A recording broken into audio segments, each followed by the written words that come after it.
چاہیے کہ ہمارے موقف کو عوام میں پذیرائی ملی ہے اور عام طور پر ملک کے اندر جو تاثرات ہیں حکومت بھی اس سے آگاہ ہے کہ پبلک نے بھی حکومتی مسودے کا تو تصور ہے، حالانکہ ان کے سامنے تو مسودہ موجود نہیں ہے، لیکن اس تصور ہی کو مسترد کر دیا، اور جو ہم نے موقف دیا اور جس حد تک بھی دیا ہم نے، تو اس کو عوام نے پذیرائی بخشی ہے۔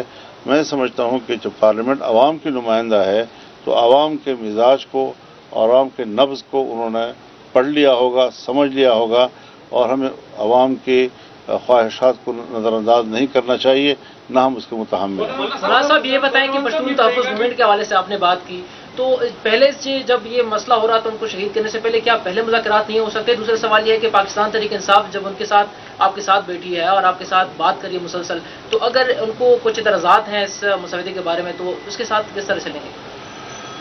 تو یہ باتیں تو دونوں میں نے کہہ دی ہیں آپ سے، البتہ یہ بات آپ کہہ رہے ہیں کہ آپ نے اس سے پہلے پی ٹی ایم کے جلسے کے حوالے سے، تو آپ جانتے ہیں کہ وہ مکمل طور پر جلسے پر پابندی لگ گئی تھی، اور صرف یہ نہیں کہ حکومت نے فیصلہ کیا بلکہ صوبے کا نمائندہ ایڈیشنل ایڈوکیٹ جنرل، اس نے صوبائی حکومت کی نمائندگی کرتے ہوئے پشاور ہائی کورٹ میں بیان دیا کہ جلسہ نہیں ہونا چاہیے، اور کورٹ نے بھی فیصلہ دے دیا کہ جلسہ نہیں ہوگا اور کہیں بھی نہیں کر سکیں گے۔ تو وہ فیصلہ بھی ابھی تک اپنی جگہ برقرار ہے، اور دوسری طرف ان کو اجازت بھی دے دی گئی ہے، تو اجازت دینے پر تو ہمیں کوئی اعتراض نہیں ہے، لیکن کیوں اتنے تضادات کا شکار ہے صوبائی حکومت کہ نہ ہیوں میں نہ شیوں میں؟ اس طریقے سے تو نہیں ہونا چاہیے۔ تاریخ بڑی اہمیت کی حامل ہے، چونکہ اس میں چیف جسٹس ریٹائرڈ ہو رہے ہیں، تو کیا اس سے پہلے اتفاقی رائے ہو سکتا ہے؟ 25 اکتوبر سے پہلے کیا آئینی ترمیم آ سکتی ہے اور منظور ہو سکتی ہے؟ دیکھیے، ایک چیز بنیادی طور پر ذہن میں ہونی چاہیے کہ یہ جو ہم نے ایک جج کو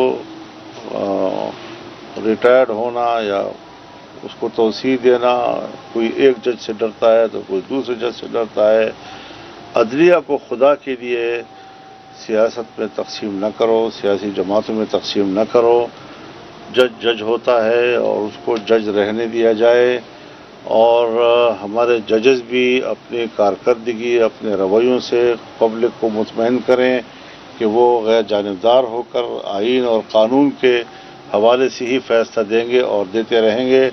لہذا 25 اکتوبر اور 25 اکتوبر کی باتیں ریٹائرمنٹ کی تو ہے، تو ٹھیک ہے، ریٹائر ہو جائیں گے، لیکن یہ ہے کہ نظام تو چلنا چاہیے اور نظام میں توازن پیدا کرنا ہے۔ ہم نے بھی عدلیہ کا اعتماد بحال کرنا ہے اور عدلیہ نے بھی قوم کا اعتماد بحال کرنا ہے۔ آپ نے آج کہا کہ پہلی مرتبہ حکومت نے کچھ کاپیاں تقسیم کی، کیا وہ حکومت کی طرف سے وہ کمپلیٹ مسودہ تھا جیسے پاکستان پیپلز پارٹی نے پیش کیا؟ ایک، اور دوسرا جے یو آئی کا جو موقف ہے خاص طور پہ وہ آئینی بینچ کا ہے یا آئینی عدالت کا ہے اس وقت لیٹسٹ سچویشن؟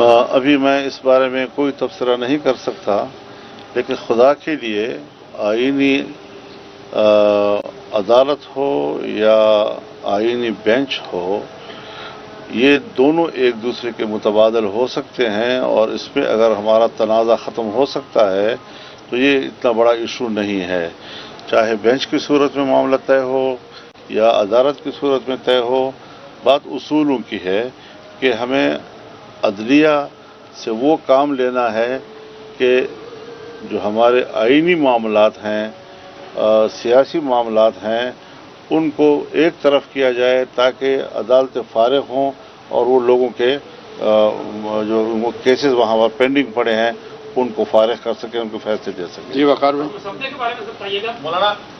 ایک تو یہ ہے کہ جو پیپلز پارٹی نے مسودہ آپ کو دیا ہے، آپ کیا سمجھتے ہیں کہ اس میں کتنا وہ سکم باقی ہے؟ کیا آپ اس کے ساتھ وہ کتنا اتفاق وہ کر سکتے ہیں؟ دوسرا، کیا پاکستان تحریک انصاف بھی آپ کو اپنا ڈرافٹ دے گی، اس کے بعد آپ وہ تینوں مشترکہ کر کے حکومت کو دیں گے؟ کوشش یہی ہے کہ پہلے پیپل پارٹی اور ہم اتفاق رائے کریں، پھر ہم وہ پی ٹی آئی کے سامنے پیش کریں، اور وہ پیپل پارٹی اپنی حکومتی اتحادیوں کے سامنے پیش کریں۔ ترتیب تقریباً یہی طے ہوئی ہے اور اسی پہ ہم کام آگے بڑھا رہے ہیں۔ کتنا ٹائم لگے گا مولانا اس پہ اندازہ؟ تو جس وقت بھی یہ معاملہ طے ہو جائے گا، تو ایسا تو نہیں ہے کہ ہم کوئی تاخیر کے شوقین نہیں ہیں، لیکن اگر ہم نے 18ویں ترمیم میں 9 مہینے لگائے تھے تو کم از کم اس کے لیے 9 دن تو دیے جائیں نا.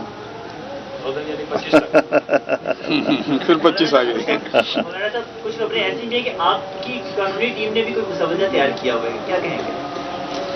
تو اس میں کیا آپ کو کیا ہم اتنا بڑا کام کر رہے ہوں گے، ہمارے پاس کوئی چیز نہیں ہوگی.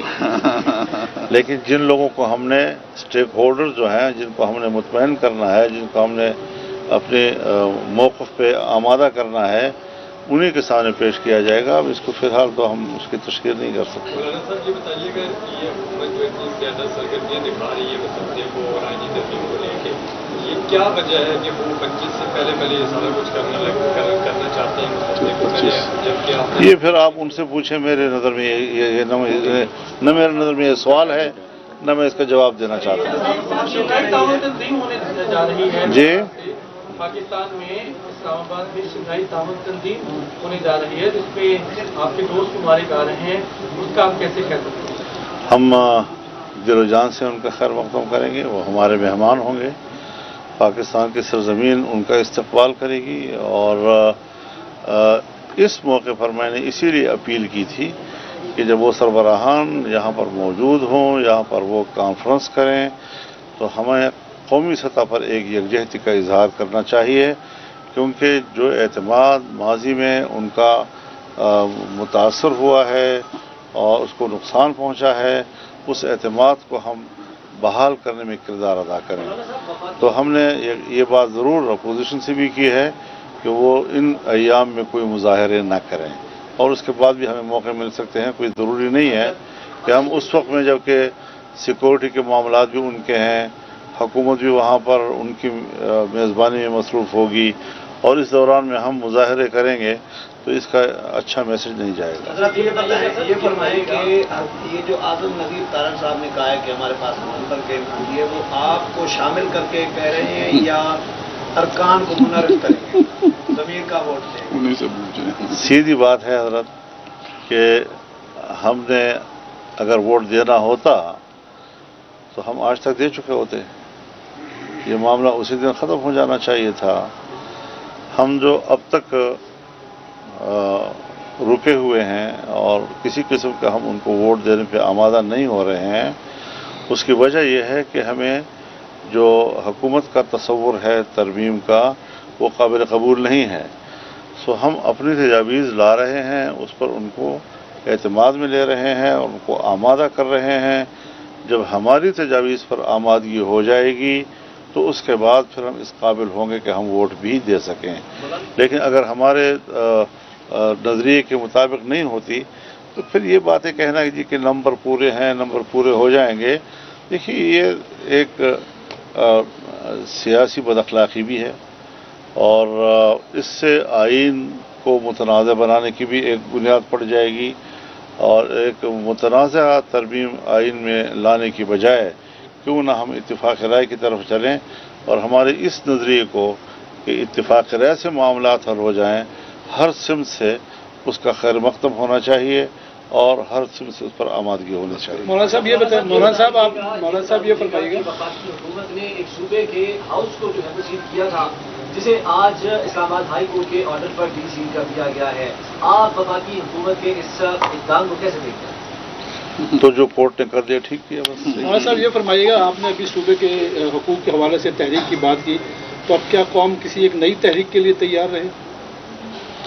حضرت ہم تحریک ہیں. ہم نے کبھی بھی اپنے آپ کو تحریک سے الگ نہیں کیا. ہم اپوزیشن ہیں اور ہم نے بطور اپوزیشن ملک میں سیاسی کردار ادا کرنا ہے. اور ہم اگر حکومت میں نہیں ہیں کہ ہمارے نظام تک رسائی ہو تو پھر عوام کے ساتھ رونے کے لیے تو ہم کم از کم ان کا ساتھ دے سکتے ہیں نا. عوام کی مشکل میں تو ہم ان کے ساتھ کھڑے ہو سکتے ہیں. تو انشاءاللہ جمعیت علماء اسلام ملک بھر میں نکلے گی، عوام کو اپنے ساتھ شریک کرے گی، اور ہم ایک پرامن تحریک ہیں. ہم نے ثابت کیا ہے کہ جمعیت علماء قوم کی وہ پرامن قوت ہے کہ جس کو ہر سطح پر ہمیشہ سراہا گیا ہے، اور ہم ہمیشہ امن کے حوالے سے ملک اور قوم کے اور بلکہ بین الاقوامی برادری کے اعتماد پر بھی پورے ہوتے رہے. ٹھیک ہے جی، بس بہت شکریہ آپ حضرات سے.